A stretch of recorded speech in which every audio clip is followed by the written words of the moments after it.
하나님께서는 모든 사람이 참된 복음을 믿음으로 구원의 은혜와 복음의 권능을 누리며 살기를 원하시는 줄로 믿습니다.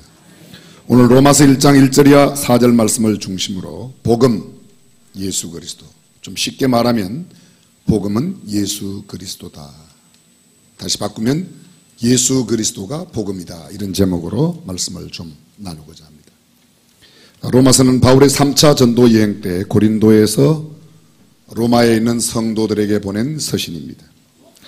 바울은 이전까지, 로마서를 보내기 전까지 로마에 간 적이 없습니다. 그런데 로마에는 이미 교회가 있었습니다. 사도행전 2장 오순절날 세계 각지 적어도 16개 지방 또는 나라 이상에서 많은 사람들이 예루살렘의 오순절을, 당시는 맥추절을 지키러 왔었죠. 그런데 그 맥추절의 절기가 성령 강림이 됨으로 인하여 오순절 또는 성령 강림절로 바뀌어진 것입니다. 오순절 성령 강림의 때에 참여했던 로마에서 온 나그네, 곧 유대인과 유대교에 들어온 사람들이 성령을 체험하고 로마로 돌아가 세운 교회가 로마 교회라고 할 수 있습니다. 사도행전 2장 8절 이하에 보게 되면 우리가 우리 각 사람의 난 곳 방언으로 듣게 되는 것이 어찌미뇨. 우리는 바데인과 메데인과 엘람인과 또 메소포타미아, 유대와 갑바도기아, 본도와 아시아, 부르기아, 밤빌리아, 애굽과 및 구레네에 가까운 리비아 여러 지방에 사는 사람들과 로마로부터 온 나그네 곧 유대인과 유대교에 들어온 사람들과 그레데인과 아라비아인들이라 우리가 다 우리의 각 방언으로 하나님의 큰 일을 말함을 듣는도다. 당시에 절기를 지키러 왔던 사람들은 세계 각지에서 왔습니다. 바데인, 메데인, 엘라민, 메소포타미아, 유대와 갑바도기와, 유대는 팔레스타인을 말합니다. 갑바도기아는 터키 지역에 있습니다.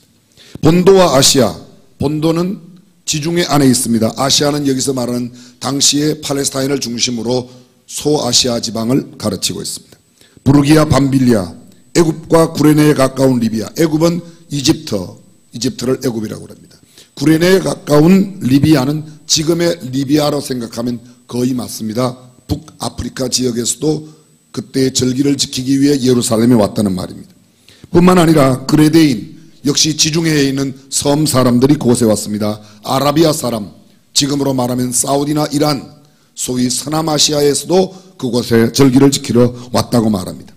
그런데 그들 모두는 다 동일한 성령을 체험하면서 불의 혀처럼 갈라지는 것을 보고 성령의 임하는 소리를 들으며 성령의 충만함을 받고 각기 다른 언어들로 이야기하기를 시작하였다. 당시에 로마는 세계를 통치하던 제국이었는데 황제는 참으로 어마어마한 존재였습니다. 전 세계가 다 로마의 치하에서 적어도 1000년 동안이나 지배함을 받았기 때문입니다. 당시 로마의 황제가 새롭게 등극하면 그것은 세상을 떠들썩하게 할 뿐만 아니라 온통 세상을 바꾸어 놓는 놀라운 기적 같은 일들이 일어났습니다. 새롭게 황제가 등극하게 되면 온 황제의 신민들에게 많은 식량을 주고 선물을 보내어주고 도시를 바꾸곤 했습니다. 어떤 경우 황제가 도시를 찾아가면 그 도시에는 도로를 넓혀 그리고 새롭게 포장을 합니다. 집들이 새로 고쳐지고 도색을 새로 합니다. 많은 인민들에게는 양식과 고기를 더 많이 줍니다. 심지어는 백성들이 입는 옷까지도 새롭게 주어 도시 전체를 바꾸어 놓습니다. 그리고 당시에 그 사람들은 그것을 유앙겔리온이라고 불렀습니다. 오늘 성경이 말하고 있는 복음이라는 단어가 바로 이 유앙겔리온입니다. 황제가 오신다. 황제가 오면 도로가 넓혀지고 새롭게 포장되고, 여러분 혹시 이탈리아 로마를 가보신 적 있습니까? 지금도 2000년 전 당시에 로마의 황제가 깐 돌로 포장된 도로가 그대로 남아있습니다. 도시나 마을에 온다는 것은 얼마나 큰 기쁜 소식이었는지 모릅니다. 이렇게 온 도시가 황제가 오는 것을 기쁨으로 좋은 소식으로 듣고 있던 이때에 바울이 황제의 임함이 기쁜 소식이 아니라 참된 복음은 예수 그리스도라고 이야기하는 겁니다. 본문을 보십시오. 1절은 이렇게 시작합니다. 예수 그리스도의 종 바울은. 여러분, 바울이 어떤 사람입니까? 그는 베냐민 지파 사람으로 왕족의 후손으로 태어났습니다. 이스라엘 족속입니다. 선민으로 태어났습니다. 히브리인 가운데 히브리인으로 종교심이 누구보다도 탁월했습니다. 그는 율법의 바리새파 사람이었습니다. 율법을 가장 잘 지키고 준수하는 사람이 바리새파 사람들입니다. 당대의 서기관들, 율법을 연구하는 학자들은 대부분이 바리새파 사람들이었습니다. 뿐만 아니라 그런 율법의 의로는 흠이 없을 만큼 완벽한 율법을 지키는 사람이었습니다. 당대 최고의 철학자였던, 법학자였던 가말리엘 문화에서 법학과 철학과 수사학을 공부했습니다. 우리는 이미 알고 있는 대로 그는 산헤드린 공회의 한 사람이었습니다. 이런 두 명으로 구성되어 있는 이 산헤드린 회의는 입법, 사법, 행정 3권을 다 갖고 정치, 경제, 사회, 문화, 교육, 도덕, 당대의 모든 것을 결정하는 최고의 기구였습니다. 그리고 법적인 가장 큰 권력을 가진 그 기구의 한 사람이었습니다. 그런데 그가 한갓 나사렛 예수 그리스도의 종이 되었다고 말합니다. 그분을 전하는 것이 무엇보다 소중하게 생각되어 그가 그렇게도 자랑할 만한 출생과 그의 배경과 그의 학문과 그가 가지고 있는 모든 것들을 다 버리고 스스로 servant, 종이 되었습니다. 그래서 그는 말합니다. 예수 그리스도의 종 바울은 사도로 부르심을 받아. 무엇을 위하여 사도로 부르심을 받았습니까? 그 구절 다음은 이렇게입니다. 복음을 위하여 사도로 부르심을 받았고 그 복음을 위하여 택정함을 입었다. 나는 복음을 위하여 택함을 받았고 복음을 위하여 하나님께 부름받아 다시 보내어졌다. 사도란 말은 보냄을 받은 자라는 뜻입니다. 아포스톨로스. 거기에서 영어의 apostle 왔습니다. 보냄을 받은 자라는 뜻입니다. 나는 이 복음을 위하여 택함을 받았고 복음을 위하여 그렇게 화려하던 모든 내 학문과 지식, 내가 가지고 있는 모든 배경들을 다 버려 스스로 종이 되었고 그리고 나는 하나님의 보냄을 받아 이 복음을 전하는 사람이다. 2절을 보십시오. 이 복음이 뭡니까? 이 복음은 하나님이 선지자들로 말미암아 그의 아들에 관하여 성경에 미리 약속하신 것이라. 복음은 하나님이 선지자들로 미리 말씀하신 거예요. 누구에 관해서? 장차 오실 예수 그리스도. 구약의 말씀이 뭡니까? 옛 약속은 예수 그리스도가 오신다. 복음의 주인공 되시는 예수 그리스도의 오심, 그리고 이것은 미리 약속한 것이다. 그래서 우리는 그것을 옛 약속 구약이라고 말하는 겁니다. 그리고 그 옛 약속으로 이 땅에 오실 예수 그리스도, 하나님의 아들, 그분이 어떤 분이신가? 3절은 말합니다. 이 아들로 말하면 예수 그리스도는 육신으로 다윗의 혈통에서 나셨고 성육신 하신 것이 복음의 한 핵심이라고 말하고 있습니다. 초대교회의 한 사상가는 이런 말을 했습니다. 예수님은 우리를 예수님 같이 되게 하기 위해서 우리처럼 되셨다. 우리를 예수님처럼 살게 하기 위하여 우리처럼 오셨다고 이렇게 말했습니다. 그리고 그는 또 말합니다. 그렇게 다윗의 혈통으로, 여기서 중요한 것은 다윗의 혈통이라는 것보다 육신을 입고 이 땅에 오셨다는 겁니다. 죄인인 우리를 구원하기 위하여 죄인의 모습으로, 우리의 모습으로 이 땅에 오신 예수 그리스도. 세상의 모든 종교는 그들이 도를 찾아갑니다. 그래서 구도의 종교라고 말합니다.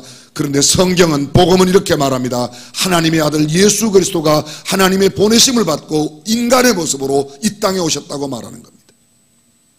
그리고 성결의 영어로는 죽은 가운데서 부활하여 능력으로 하나님의 아들로 인정되셨어요. 그가 하나님의 아들됨을 분명하게 보여주신 것은 죽었던 자리에서 부활하셨다는 거예요. 부활은 복음 이외에는 부활을 이야기하는 것이 아무데도 없습니다. 당시에 많은 사람들은, 로마에 살고 있는 그리스도인뿐만 아니라 로마의 치세에 있는 모든 세상 사람들은 황제가 오는 것을 유앙겔리온이라고 생각했습니다. 근데 바울은 황제가 유앙겔리온이 아니라 예수 그리스도의 나심이 유앙겔리온이라고, 복음이라고 말합니다. 생각해 보십시오. 세상의 모든 영웅이나 성자, 성녀와 예수 그리스도의 차이점이 무엇입니까? 세상의 영웅들, 호화로운 생활을 하고 성자, 성녀들, 그들이 아주 철저한 겸허한 삶과 그리고 가난하고 헐벗은 삶으로 살아갑니다. 영웅적인 죽음으로 죽었습니다. 전사하여 장렬하게 전장에서 죽어가는 사람들, 높은 자리와 권능을 가지고 있었던 사람들, 권위와 명예를 갖고 있었던 사람들, 부와 권력을 가지고 있었던 사람들, 화려한 권세와 힘과 능력을 가지고 있었던 사람들, 그들이 영웅이고 그들이 위인이고 그들이 성자고 그들이 다 좋은 사람입니다. 예수님은 어떻게 사셨습니까? 가난하게 사셨습니다. 헐벗은 자와 함께 하셨습니다. 옥에 갇힌 자, 억울하게 힘들어하고 고통과 질병 가운데 허덕이는 사람들과 함께 하셨습니다. 초라한 희생적 죽음을 죽으셨습니다. 무기력한 삶을 사셨습니다. 약한 모습으로 사시다가 낮은 자리에 있다가 그렇게 떠나가셨습니다. 그러나 여러분, 예수님과 이들 영웅과의 차이는 이것이 아닙니다. 가장 확실한 차이는 이것입니다. 세상의 모든 영웅들은 호글과 열사들, 성인과 성녀와 교주와 위인과 부자와 철학자들, 문인과 화가, 이름 있는 그 많은 사람들은 모두가 다 죽었습니다. 그리고 그들은 무덤을 가지고 있는 채 우리에게 추억만 남겨주었지만 예수 그리스도는 빈 무덤을 우리에게 남겨두심으로 참된 부활의 능력이 무엇인지를 우리에게 보여주신 것을 믿으시길 바랍니다. 예수 그리스도는 계속 살아계십니다. 그분은 우리의 마음과 정신, 우리의 삶 속에 능력으로 지금도 살아계신 분이신 줄로 믿습니다. 그러기에 예수 그리스도가 복음이라는 겁니다. 아무리 부유하게 살았던 사람도 떠나면 그만입니다. 아무리 건강하던 사람도 병들어 시들어지면 그만입니다. 사람들은 건강한 것이 복이라고 말하고 그것이 복음이다. 가난한 자들이 부하게 되면 복이라고 말합니다. 복된 소리가 맞습니다. 그러나 세상의 모든 복된 소리는 유한한 것입니다. 여러분, 황제의 임함이 복음이라고요? 그렇습니다. 그러나 황제가 임하지 않는 곳, 다른 곳에서 얼마나 많이 착취가 되고 희생이 되어 황제가 임하는 곳에 주어집니까? 황제가 가는 곳에 좋은 것을 주기 위하여 더 많은 곳에 더 많은 것을 빼들어야 하는 것, 그것이 세상의 복음입니다. 세상의 복음은 몇몇 사람들에게는 복음이 될지 모르지만 반대의 사람들에게는 얼마나 희생이고 손해인지 모릅니다. 그러나 예수 그리스도의 복음은 누구든지 모든 사람들에게 참된 복음이 되는 줄로 믿습니다. 이 복음에 대해 성경은 이렇게 표현합니다. 하나님의 복음이라고. 좀 쉽게 말하면 하나님께로부터 온 복음, 세상의 권세나 세상의 지위, 세상의 명예로부터 오는 그런 복음이 아니라 하나님께로부터 온 복음, 그것은 다른 것입니다. 세상으로부터 오는 복음은 한쪽이 희생되어야 내게 그런 것이 오게 되어 있습니다. 한쪽 사람이 떨어져야 내게 합격의 복음이 있습니다. 한쪽 사람들이 힘들어야 내게 복음이 있습니다. 그러나 그리스도의 복음, 하나님께로부터 온 복음은 모든 사람들에게 동일하게 주어지는 복음인 줄로 믿습니다. 마태복음 9장 33절은 이 복음이 천국 복음이라고 말합니다. 마가복음 1장 14절은 하나님 나라 복음이라고, 세상 어떤 나라의 복음이 아닙니다. 미국이 강대한 것이 미국 사람에게는 복이 될지 모르지만, 복음일지 모르지만 그와 적대 국가에 있는 나라들은 결코 복음이 아닙니다. 위협이요, 그것은 오히려 두려움이 되는 겁니다. 하나님의 아들의 복음이라고 로마서 1장 9절과 마가복음 1장 1절은 말합니다. 하나님의 아들의 복음, 세상 어떤 왕세자의, 어떤 황태자의, 어떤 권세자의, 어떤 부한 사람의 아들이 주는 복음이 아닙니다. 이것은 하나님의 아들 예수 그리스도가 주는 복음입니다. 에베소서 6장 15절은 이 복음이 평화의 복음이라고 말합니다. 세상이 주는 평화와 다릅니다. 예수님이 이렇게 말씀하셨습니다. 내가 너에게 평안을 주노라. 내가 너에게 주는 평안은 세상이 주는 것 같지 아니하다고. 세상이 줄 수 없는 평화를 주는 참된 평화, 그것이 복음인 줄로 믿습니다. 세상의 평화는 시한부적입니다. 잠시 있습니다. 여러 번 언급하였지만 헨리 키신저가 노벨 평화상을 받았습니다. 중동의 평화를 가져왔다고. 여쭤봅니다. 지금 중동에 참 평화가 있습니까? 다 시한부입니다. 그러나 예수 그리스도의 평화의 복음은 모든 세대의 모든 사람들에게 참된 평안을 주시는 평화인 줄로 믿습니다. 사도행전 20장 24절에 이 복음은 하나님의 은혜의 복음이라고 말합니다. 은혜가 무엇입니까? 도저히 받을 자격이 없는 자에게 거저 주시는 바, 하나님의 호의적인 선물, 공짜로 받는 겁니다. 그래서 이것이 놀라운 복음입니다. 다른 것은 대가를 지불해야 합니다. 열심히 공부해야 합격의 복음을 듣습니다. 열심히 노력해야 부의 복음을 듣습니다. 그러나 이 복음은 공짜로 주는, 누구든지 예수 그리스도를 믿으면 하나님의 자녀가 되고 영원한 천국을 소유하고 하나님의 자녀된 권세와 특권을 가지고 살아간다. 얼마나 놀라운 복음입니까? 할렐루야. 제가 설명이 좀 부족해도 내용이 좋으면 아멘 좀 하세요. 하나님의 영광의 복음이라고 말합니다. 뭐가요? 예수가 그리스도라고 하는 것이죠. 그리스도가 무슨 뜻이에요? 기름 부음을 받은 자. 누가 기름 부음을 받았어요? 선지자와 제사장과 왕입니다. 예수님이 곧 선지자요, 예수님이 곧 제사장이요, 예수님이 곧 왕이라는 말입니다. 선지자가 하는 일이 무엇입니까? 하나님의 말씀을 받아 전하는 일을 합니다. 예수님은 말씀입니다. 예수님 자신이 이 땅에 말씀으로 오셨습니다. 그분은 선지자 중에 선지자이십니다. 그분은 제사장입니다. 제사장이 하는 일이 무엇입니까? 백성의 죄를 하나님 앞에 그 모든 희생의 제물을 드림으로, 양과 염소를 잡아 드림으로 백성들의 죄를 용서받는 겁니다. 예수님은 자신이 제물이 되어 대제사장 중에 대제사장이 되셨습니다. 온 인류의 죄를 다 감당하셨습니다. 그래서 그분이 제사장입니다. 그분은 왕이십니다. 세상의 어떤 통치가 아니라 예수 그리스도가 다스림, 이 왕이라는 것은 통치, 다스림의 개념이 있습니다. 그분이 우리를 다스리시고 그분이 우리의 모든 죄를 용서해 주시고 그분이 하나님의 말씀으로 우리에게 오셨습니다. 그래서 예수가 그리스도라는 것이 가장 복음의 핵심인 줄로 믿습니다. 그 능력이 어디에 나타났다고요? 사람의 모습으로 오셨다. 성육신의 모습. 세상의 모든 종교가 구도의 종교로 그들이 도를 찾아가고 진리를 찾아가고 영생을 갈구합니다. 그러나 세상의 종교로는 구원받을 수 없습니다. 우리는 이미 지난 시간에 말씀드렸습니다. 타 종교를 비난하기 위해서 아니라 불교에서도 어떤 타 종교에서도 성경이 말하고 있는 이런 참된 복음은 없습니다. 공자의 제자가 공자에게 와서 물었습니다. 선생님, 사람이 죽으면 어떻게 됩니까? 공자님 말씀이 무엇입니까? 야, 살아 일도 모르는데 죽은 일을 어떻게 하냐? 그 현명한 선생님의 대답이 그거였어요. 죽음 이후의 이야기가 없습니다. 그러나 성경은 우리에게 이렇게 말합니다. 우리가 죽음이 죽음이 아니라 부활이 있다고 말합니다. 부활을 이야기하는 것은 복음밖에 없습니다. 예수님밖에 없습니다. 성경밖에 없는 줄로 믿습니다. 그러기에 이 부활의 능력보다 더 존귀한 능력은 없는 것입니다. 성경의 능력이라는 단어가 여러 가지가 있습니다. 오늘 성경 본문에 나오는 복음이 능력이라고 말할 때 그 능력은 두나메이아, 두나미스라는 말이에요. 근데 이 두나메이아 말고도 원어가 여러 가지가 있습니다. 참고로 몇 가지만 소개하겠습니다. 헬라 가운데 비아라는 말이 있습니다. 능력입니다. 비아, 영어로 말하면 force, 힘입니다. 사도행전 5장 26절에 성령을 받은 초대교회 사람들이 이 비아를 갖고 살았다. 여러분 혹시 비아그라를 아십니까? 그 비아그라의 비아가 바로 이 비아입니다. force, 능력이라는 거예요. 두 번째 헬라 이런 말이 있습니다. 에네르게이아 들어보셨을까요? 에너지 이 말이에요. 에네르게이아에서 왔어요. 이 말은 정력이라는 뜻입니다. 힘을, 에너지가 주어진다. 복음을 받아들이는 사람에게는 하나님의 에너지가 그 안에 역사하는 줄로 믿습니다. 세 번째, 이스쿠스가 있습니다. 이것은 영어로 strength, 강한 힘을 말합니다. 누가복음 14장 13절에 이 단어가 기록되어 있습니다. 베드로전서 4장 11절에는 카라토스라는 단어가 있습니다. 이 카라토스는 하나님의 능력을 말합니다.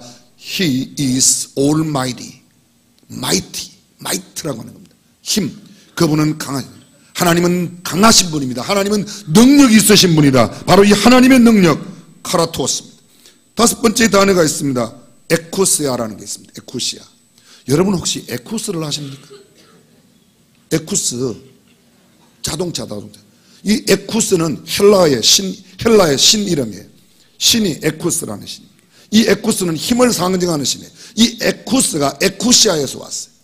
이 에쿠시아. 다시 말하면 이 힘은 합법적인 힘입니다. 합법적인 힘, 합법적인 권리. 영어로는 파워라고 되어 있습니다. 쉽게 설명드리면 대통령, 직위를 받으면 대통령직에 따른 파워가 있습니다. 도지사에 맞는 힘이 있습니다. 파워. 장관에게 힘이 있습니다. 어떤 직분과 직위와 함께 그 직위에 주어지는 합법적인 힘, 그것이 바로 파워, 에쿠시아라는 겁니다. 근데 오늘 성경 본문에 쓰여진 단어는 이런 단어 아니고 또 다른 단어입니다. 이 단어가 두나미스입니다. 이미 지난주에 말씀드렸습니다. 두나미스에서 다이나마이트가 왔습니다. 다이나믹하다, 역동적이다, 힘이 넘친다. 그 표현이 바로 이 단어에서 왔습니다. 성령이 임하면, 아니 복음을 내가 받아들이면 그 복음의 능력이 나를 힘있게 만듭니다. 영어로 말하면 이 두나미스는 natural ability, 소위 자연적인 힘이에요. 자연적인 능력. 쉽게 말하면 이것을 가지면 자연적으로 죽은 사람이 살아난다는 거예요. 죽은 사람이 살아난다니까요. 제가 말씀드리지 않습니까? 설명이 조금 부족해도 내용이 좋고 그러면 빨리 아멘 해서 내게 되는 건데, 저도 참 답답해요. 제가 막 생각하는 만큼 표현을 못 해가지고. 로마서에는 바로 이 두나미스, 이 모든 것들이 다 담겨져 있습니다. 복음을 핵심적으로 세 가지로 설명하는 이 로마서 안에 있는 이야기를 미리 한 세 단어만 소개하겠습니다. 첫 번째가 의라는 단어입니다. 의, righteousness. 다카이오스네라고 하는 헬라어로 되어 있습니다. 의롭다고 선언하다, 무죄를 선고한다, 그런 뜻입니다. 그 어떤 중범 죄인이라도 크고 작은 어떤 죄를 지었더라도 예수 그리스도를 믿으면, 이 복음을 받아들이면 하나님께서 의롭다고 인정해 주시는 겁니다.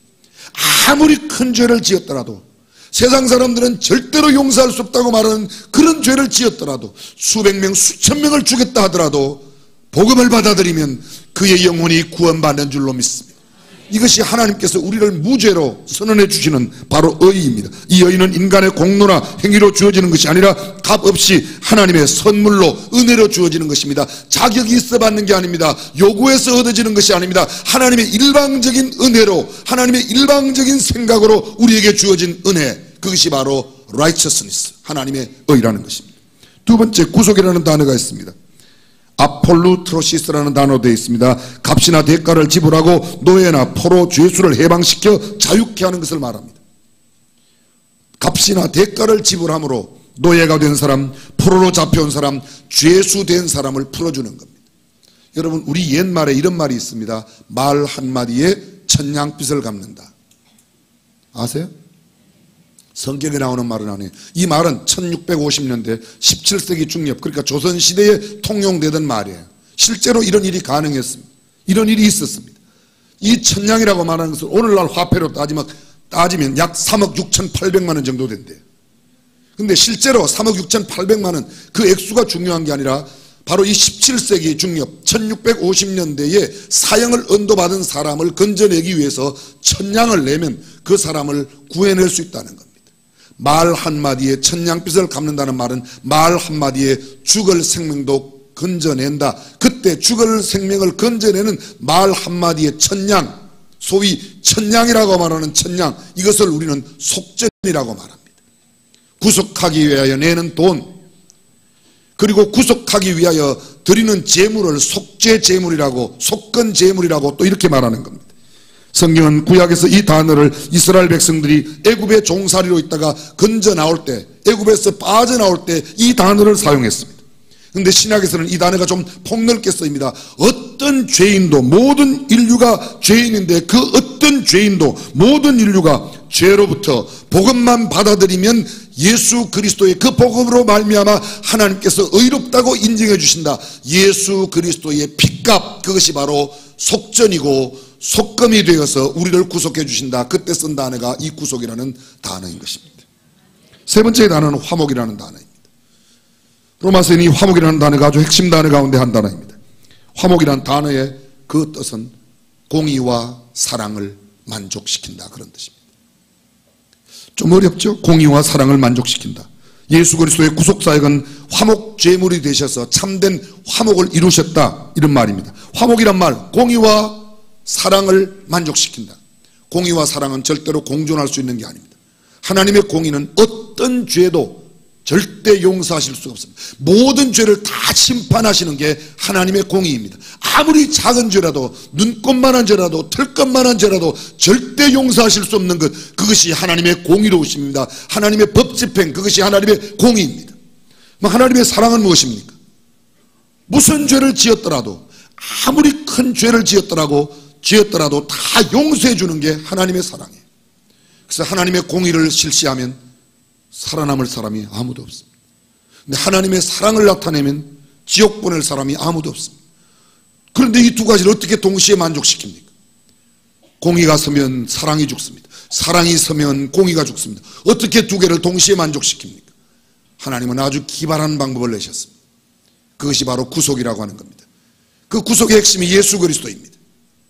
예수 그리스도를 이 땅에 보내어 모든 인류의 죄, 아담으로부터, 아니 아담 이후에 있는 모든 인류의 죄를 다 예수 그리스도에게 전가시켜 그 예수 그리스도를 죽게 하셨습니다. 죄의 값이 뭐예요?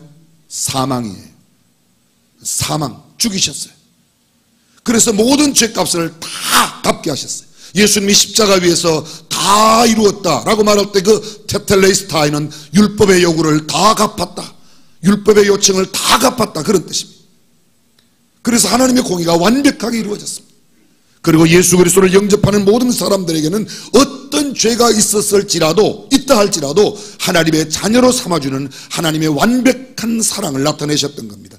그래서 이 하나님의 사랑과 하나님의 공의를 완벽하게 이루어낸 게 뭐예요? 그게 십자가예요. 예수 그리스도의 죽으심이에요. 하나님의 사랑은 그 이후로 모든 믿는 자들에게 구원을 주시는 것입니다. 예수 그리스도는 화목제물이 되셨습니다. 인류의 죄를 예수 그리스도, 하나님의 독생자 예수 그리스도에게 다 전가시켜 십자가에 죽게 하심으로 율법의 요구, 율법의 공의를 만족시켰고 하나님의 공의를 이루어내셨고, 그리고 예수 그리스도를 믿는 모든 사람, 그리스도 안에 있는 모든 사람을 단 한 사람도 예외 없이 천국에 보내시는 것, 그것이 하나님의 완벽한 화목의 역사인 줄로 믿습니다. 사랑하는 성도 여러분, 세상의 가장 큰 문제가 무엇입니까? 세상의 큰 문제가 뭐예요? 가난이 문제예요? 질병이 문제예요?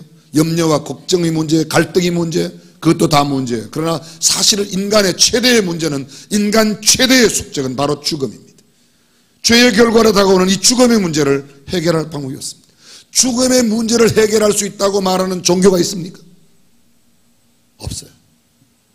오직 복음에만 있습니다. 예수 그리스도를 믿으면 죽어도 죽는 것이 아니라 다시 산다고 말합니다.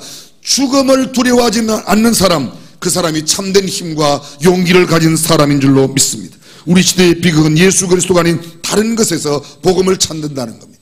현대인들은 돈을 너무 많이 따라갑니다. 물질을 따라갑니다. 명예를 따라갑니다. 세상의 권력을 따라갑니다. 그들의 삶의 기준이 세상 것에 있습니다. 잠시 있다가 없어질 것에 너무 우리의 삶을 투자합니다.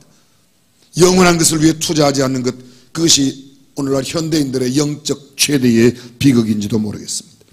그러나 이 땅 사람들이 복음이라고 믿고 따라가는 그 모든 것은 허무와 멸망뿐입니다. 서로 죽이고 서로 밟고 악착같이 나만 부자가 되겠다고, 나만 더 높은 자리에 가겠다고, 그것이 세상입니다. 그러나 성경은 그렇게 말하지 않습니다. 나를 죽이는 자를 두려워하지 아니하며 죽음의 자리에 갈지라도 진리와 정의를 위해서, 사랑을 위해서 살아가는 것, 그것이 성경의 높은 가치라고 말씀하고 있는 겁니다. 권세도 명예도 재물도 모두 흔들리고 불완전한 삶을 붙들어 매고 싶은 사람들의 말뚝에 불과합니다. 이것은 아무것도 아닙니다. 다 지나갈 것입니다. 그러나 주의 복음은 영원하며 복음 안에 있는 사람들은 하나님 안에 영생을 누리게 될 줄로 믿습니다. 우리 시대는 불안한 시대라고 말하지만 복음 안에서는 언제나 안전지대가 있고 안전한 시대임을 우리는 알 수 있습니다. 죽는다는 것, 사람들은 한계가 있다는 겁니다. 그러나 한계 없는 삶이 복음에 있습니다. 복음은 한계를 넘어서는 겁니다. 조금 어려운 말 좀 하겠습니다. 실존주의 철학에서 한계 상황이라는 단어를 씁니다. 이 실존주의 철학은 언제 생겨났는가? 20세기 이후에 생겨났습니다. 19세기 말까지 사람들은 이렇게 생각했습니다. 아니 20세기 초까지만 해도 이렇게 생각했습니다. 사람의 이성이면 해결하지 못할 문제가 없다. 어떤 인간의 갈등도, 어떤 인간의 문제도, 인간의 모든 고독의 문제도 서로의 이성으로 통하면 다 해결될 수 있다고 생각했습니다. 그러나 인간의 이성의 한계를 느낀 것은 세계의 2번의 전쟁을 치르면서 인간의 이성으로는 갈등을 해결할 수 없고, 우리의 문제를, 전쟁을 막아낼 수 없고, 우리의 문제를 참되게 해결할 수 없다. 인간의 한계를 인정하자. 그렇게 나온 철학이 실존주의 철학입니다. 이 실존주의 철학은 말합니다. 우리의 한계를 인정하자, 우리의 죄를 인정하자, 우리의 갈등을 인정하자, 우리의 문제를 인정하자, 우리의 생로병사, 이건 인간의 문제로는, 인간의 능력으로는 해결할 수 없으니 생로병사를 받아들이자는 겁니다. 연약함을 받아들이자는 거예요. 우리의 죄성을 그대로 인정하자는 겁니다. 고독한 인간, 그래, 인간은 고독할 수밖에 없어. 그것을 그대로 받아들이자고 이야기하는 겁니다. 인간은 끊임없는 투쟁 속에 살아간다. 투쟁을 그대로 받아들이며 너하고 나하고 일어나는 약간의 투쟁은 괜찮다고 생각합니다. 이것이 실존주의 철학의 이야기입니다. 사람은 죄인이기 때문에 죄를 짓지 않을 수가 없다. 성경도 그렇게 말하는 부분이 있습니다. 그래서 죄를 인정하자고, 이 정도의 죄는 서로 용납하고 살자고, 그것이 실존주의 철학입니다. 그리고 말합니다. 인간이 생명을 유지하고 있는 한 방황을 벗어날 수 없다. 그래서 방황은 인간이 갖고 있는 한계 상황이라고 말합니다. 그러나 여러분, 이 한계 상황을 극복할 수 있는 비결이 있어요. 그것은 바로 예수 그리스도입니다. 세상의 그 어떤 돈으로도 인간의 한계 상황을 극복할 수 없습니다. 생로병사의 문제를 해결합니까? 오늘 건강하지 못하던 사람들이 병원에 건강을 회복하면 영원히 삽니까? 언젠가는 또 죽게 될 것입니다. 오늘 갈등이 있던 사람들이 갈등을 좀 풀었다고 그것이 완벽한 갈등의 문제 해결을 인간에게서 찾을 수 있습니까? 그럴 수 없습니다. 고독의 문제를 인간이 해결할 수 있습니까? 없습니다. 사람들이 그렇게 말해요. 사람들은 고독이 두려워서 종교를 만들었다. 죽음이 두려워서 종교를 만들었다. 종교는 그렇게 만들어졌는지 모르겠습니다. 그러나 복음은 이 죽음을 이겨내는 줄로 믿습니다. 예수 그리스도의 복음이, 십자가의 복음이 이 죽음도 이겨냅니다. 십자가의 복음이 우리를 죽은 가운데서 다시 살게 하는 두나미스, 하나님의 놀라운 능력이 있는 줄로 믿습니다. SG 워너비의 김진호라는 가수가 가족사진이라는 노래를 불렀습니다. 그 가사를 제가 좀 읽어드리겠습니다.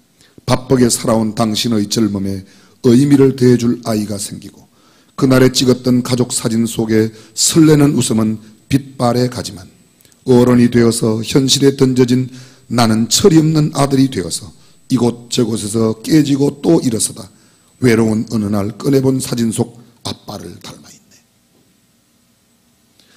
조금 수준 있는 시를 읽으면 여러분들은 갑자기 반응이 이상해져요. 다시 한번 들어보십시오. 바쁘게 살아온 당신의 젊음에 의미를 더해줄 아이가 생기고, 그날에 찍었던 가족 사진 속에 설레는 웃음은 빛발에 가지만, 가족 사진 찍을 때 이렇게 기쁘게 웃으면서 찍었지만 어떤 날 보면 다 빛이 바랜다, 그런 말이에요. 어른이 되어서 현실에 던져진 나는 철이 없는 아들이 되어 이곳 저곳에서 깨지고 또 일어서다 외로운 어느 날 꺼내본 사진 속 나도 보니까 어느새 아빠를 닮아있는, 그 인간은 그렇게 지나가는 거다. 사랑하는 여러분, 우리가 누구입니까? 그렇게 떠나가는 존재가 아니에요. 성경은 이렇게 말합니다. 우리가 예수 그리스도를 믿음으로, 복음을 믿음으로 하나님의 자녀가 되었다고. 아멘. 이 땅의 목숨을 죽이는 사람을 그렇게 두려워하지 않습니다. 그러기에 그들은 깊은 토굴 속으로 들어갔습니다. 그들은 죽음을 불사하고 그 복음을 사수했습니다. 로마의 황제가 복음이라고 믿었던 그 시대에 로마가 황제가 오면 그들에게 좋은 것을 주니까 참 기쁨이라고 생각했지만, 황제는 그 기쁨을 그들에게 주기 위하여 다른 많은 곳에 얼마나 많은 피해를 입히고 억압을 주었는지 모릅니다. 죄 없는 그리스도인들을 죽였습니다. 이 로마서가 로마 교회에 전달되기 약 6년 전에 로마 시를 완전히 불태워 기독교인들에게 모든 죄를 뒤집어 씌웠던 네로 황제의 이야기를 여러분들이 잘 아십니다. 로마가 세계를 정복하기 위해서, 세상 사람들을 편안하게 만들어주기 위하여 세상 사람들을 정복하고 뺏고 다스리기 위해서, 억압하기 위해서 도로를 닦았습니다. 그게 900km래요. 그런데요, 그거보다 10배나 많은 그 어마어마한 길에 지하의 동굴 속에 신앙의 자유를 찾아 300년 동안이나 숨어 살았던 카타콤베의 기독교인들을 기억하십니까? 그들은 그 지하 묘소를 좋아했습니다. 이 땅의 생명을 죽이고자 하는 로마의 황제가 참된 복음이 아니라 예수 그리스도가 참된 복음이라고 믿었기에, 오늘 저와 여러분들은 무엇을 복음으로 생각합니까? 예수 믿으면 잘되고 합격하고 부자되고 높은 자리에 올라가고, 저는 그런 게 예수 믿는 믿음 안에 있다는 것을 부정하지 않습니다. 그러나 예수 믿어도 가난한 건 왜 그렇습니까? 예수 믿어도 암 걸리는 건 뭐로 해석할 겁니까? 예수 믿어도 아들이 합격이 안 되고 떨어지는 것은 무엇으로 해석할 겁니까? 예수 믿으면 잘 된다는 것은 복음의 반쪽입니다. 복음의 진정한 것은 떨어져도, 질병이 걸려도, 암으로 죽어도, 내가 가난하게 되어도, 이 땅에서는 멸시와 천대 가운데 살아도 우리에게는 영원한 생명, 하나님의 나라가 있는 것이 참된 복음인 줄로 믿습니다. 그러기에 황제가 복음이 아니라 예수가 복음이다. 복음이 참된 능력이 있다고 말하는 것입니다.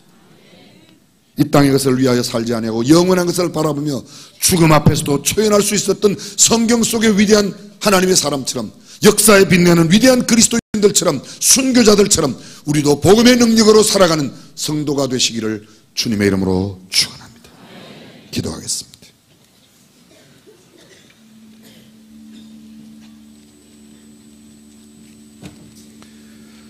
세상 사람들은 복음을 오해하고 있습니다. 이 땅에 잘 되는 것이, 이 땅에서 예수 믿고 부자 된 것이, 사업 잘 되고 아들 잘 된 것이, 저는 복음에 그런 것이 있음을 부정하지 않습니다. 그러나 복음에는 그렇지 않은 것도 있습니다.